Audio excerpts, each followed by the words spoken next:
So hello my social family, welcome to my channel this is your host Raj. আর আমি চলে এসেছি একটি নতুন ভিডিওর সঙ্গে। এখন বাজে সকাল 5টা আর আমি দাঁড়িয়ে রয়েছি নাসিক রোড স্টেশন থেকে 5 মিনিট দূরত্বে। ওয়েট করছি ত্রিম্বকেশ্বর যাওয়ার জন্য যে বাস আসে সেই বাস স্টপে। তো দেখা যাক কখন বাস আসে। এখন বাজে ভোর 5টা আর ওয়েট করছি প্রায় 5 মিনিটের মতো হয়ে গেল, এখনও কোনো বাসের ঠিকানা নেই। এখানে কিছু চায়ের স্টল থেকে জানতে পারলাম যে আধা ঘন্টা ছাড়া ছাড়া বাস আসে, সেই জন্য আমি ওয়েট করছি। মোটামুটি নাসিক স্টেশন থেকে আপনারা বাস পেয়ে যাবেন। বাসের ভাড়া মাত্র 60 টাকা করে নিচ্ছে, কিন্তু আপনাদেরকে 1 কিলোমিটার মতো হাঁটতে হবে, পায়ে হাঁটতে হবে। মন্দিরের থেকে 1 থেকে 1.5 কিলোমিটার দূরে বাস স্টেশন, সেখানে আপনাদের নামিয়ে দেবে। আর আপনারা যদি অটোতে করে আসেন তাহলে মাত্র আপনাকে 700 মিটার হাঁটতে হবে। আর অটো বা শেয়ার কার করে আসলে আপনাকে একটু বেশি চার্জ পড়বে, প্রায় 200 টাকা 250 টাকার মতো পড়বে যদি শেয়ার করে আসেন। অটোতে প্রায় 1 ঘন্টা 20 মিনিটের মতো লেগেছে নাসিক স্টেশন রোড থেকে, প্রায় 41 কিলোমিটার দূরে এই ত্রিম্বকেশ্বর মন্দিরটা। আর এখন খুব বৃষ্টি হচ্ছে, সকাল 7টাও বাজেনি, এখন খুব বৃষ্টি হচ্ছে। তো সেই জন্য আমি দাঁড়িয়ে রয়েছি। দেখা যাক, আমি চেষ্টা করবো ভিআইপি লাইনের টিকিট নেওয়ার জন্য, তাড়াতাড়ি হয়ে যাবে, যেহেতু এর পরেও আমাকে কিছু অ্যাক্টিভিটি করতে হবে। এরপরে আমার প্ল্যান আছে হরিহর ফোর্ট, আগের থেকে বলে দিচ্ছি, তো সেটাও ভিডিও আসবে, দেখতে থাকুন। আগে ত্রিম্বকেশ্বর দর্শন হোক, তারপরে দেখা যাবে। এটা হচ্ছে মেন পয়েন্ট। এইখান থেকে বাম দিকে যদি যাওয়া হয় তাহলে নর্মাল দর্শনের লাইন যেটা, আর ওই দিকে যদি যাওয়া হয় ওই যে দূরে দেখতে পাচ্ছেন ভিআইপি দর্শনের টিকিট কাউন্টার রয়েছে। ভিআইপি দর্শনের টিকিট ওই যে দূরের কাউন্টার ব্ল্যাকবোর্ড, ওখান থেকে নিতে হয়। আর এখানে পূজার জন্য যা কিছু সামগ্রী সব কিছু এখান থেকে পেয়ে যাবেন। এইটা হচ্ছে মেন পয়েন্ট। এই যে সাদা রাস্তায় মার্ক করা রয়েছে, মার্ক দিয়ে যদি আপনি হাঁটেন তাহলে আপনি ভিআইপি দর্শনের যে টোকেন পাওয়া যাচ্ছে সেখানে যেতে পারবেন। আপনি অনলাইনতেও ভিআইপি দর্শন করতে পারেন আর অফলাইন এখানে এসেও করতে পারেন।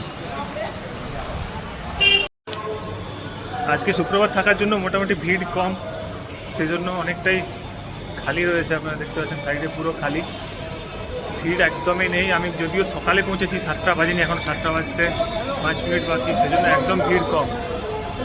আর আমি যদি আপনাদের আগে দেখুন, পুরো লাইন খালি, পুরো লাইন খালি, একদমই ভিড় নেই। শ্রাবণ মাসে আসলে এটা খুব ভিড় থাকতো, কিন্তু এখন একদমই ভিড় নেই, খালি রয়েছে।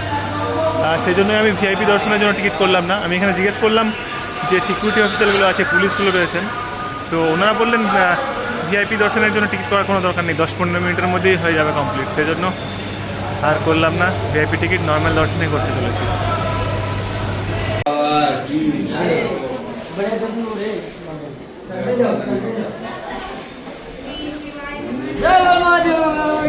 জয়। ওই যে ওখানে মেন মন্দির, তার আগে নন্দী বাবার দর্শন হয়ে গেল।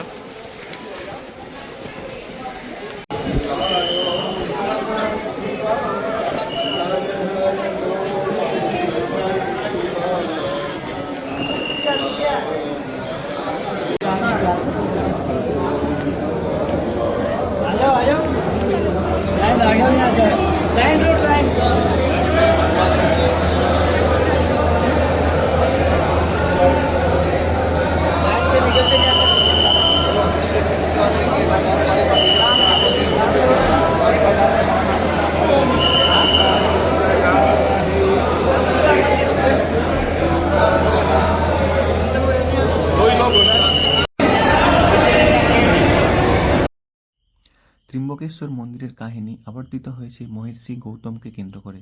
ঋষি গৌতম এবং তার স্ত্রী আহল্য ব্রহ্মগিরি পাহাড়ে বসবাস করতেন। যখন এক তীব্র খরা পৃথিবীকে জর্জরিত করেছিল, তখন দেবতাদের আশীর্বাদে ঋষি গৌতমের অবিচল ভক্তির কারণে তার আশ্রমে প্রচুর ফসলে ভরে ওঠে। ঈর্ষান্বিত ঋষিরা ছলনা করে একটি গরুকে গৌতমের ক্ষেতে পাঠিয়ে দেন। ঋষি যখন একটি ঘাসের টুকরো দিয়ে পশুটিকে তাড়ানোর চেষ্টা করে, তখন পশুটি মারা যায়, কারণ এই ঘাসের টুকরোতে বিষ মেশানো ছিল। গো হত্যার পাপে ব্যথিত হয়ে গৌতম ভগবান শিব ও দেবী গঙ্গার কঠোর তপস্যা করেন। তার তপস্যায় সন্তুষ্ট হয়ে ভগবান শিব গঙ্গাকে পৃথিবীতে মুক্ত করেন, যা পরবর্তীতে গোদাবরী নদী বা দক্ষিণের গঙ্গা নামে পরিচিত। ঋষি গৌতম ভগবান শিবকে তার আশ্রমে স্থায়ীভাবে অধিষ্ঠান করার জন্য প্রার্থনা করেন, যার ফলশ্রুতিতে এই ভূমিকে চিরতরে আশীর্বাদ ধন্য করতে শিব একটি অনন্য ত্রিমুখী জ্যোতির্লিঙ্গ রূপে আবির্ভূত হন। ভারতের 12টি পবিত্র জ্যোতির্লিঙ্গের মধ্যে ত্রিম্বকেশ্বর অন্যতম। এই জ্যোতির্লিঙ্গটি সম্পূর্ণ অনন্য, কারণ এই 3টি মুখ রয়েছে। এই মুখগুলো হিন্দু ত্রিমূর্তি ভগবান ব্রহ্মা, ভগবান বিষ্ণু এবং মহেশ্বরকে প্রতিনিধিত্ব করেছেন। লিঙ্গটি ক্রমাগত ক্ষয়প্রাপ্ত হচ্ছে, যা ভক্তরা বিশ্বাস করেন যে মানব সমাজের চির পরিবর্তনশীল এবং ক্ষয়িষ্ণু প্রকৃতির প্রতীক। এটি একটি রত্নখচিত মুখোশ এবং মুকুট দিয়ে ঢাকা থাকে, যা পাণ্ডবদের আমলের বলে মনে করা হয়। এই মন্দিরের ঐতিহাসিক তাৎপর্য: বর্তমান মন্দির কাঠামোটি মহারাষ্ট্রের নাসিক থেকে 40 কিলোমিটার দূরে ত্রিম্বক শহরে অবস্থিত। এটি 1755 সালে তৃতীয় পেশোয়া বাজিরাও বা নানা সাহেব নামে পরিচিত দ্বারা নির্মিত হয়েছিল। এটি তৈরিতে ঐতিহ্যবাহী কালো পাথর এবং হেমরপন্থী স্থাপত্যশৈল ব্যবহার করা হয়েছে। কালসর্প শান্তি এবং নারায়ণ নাগ বলির মতো পবিত্র হিন্দু আচার অনুষ্ঠান সম্পাদনের জন্য এই মন্দির প্রাঙ্গণটি অত্যন্ত পূজনীয়। তো দেখতে থাকুন ভিডিওটি শেষ পর্যন্ত, আর আমি আপনাদের দেখাচ্ছি এই যে মন্দিরের পেছন দিকেই রয়েছে যে আহল্য এবং গৌতম ঋষির যে ব্রহ্মগিরি পাহাড়, সেই পাহাড়টিও কিন্তু আমি এই মন্দিরের পেছনে আপনাদেরকে জুম করে দেখাচ্ছি। এখন অতিরিক্ত বৃষ্টির ফলে হয়তো ভিউটি ক্লিয়ার আসছে না। এই যে দেখুন, এই যে পাহাড়টি পেছনে দেখা যাচ্ছে, এটাই হলো ব্রহ্মগিরি পাহাড়।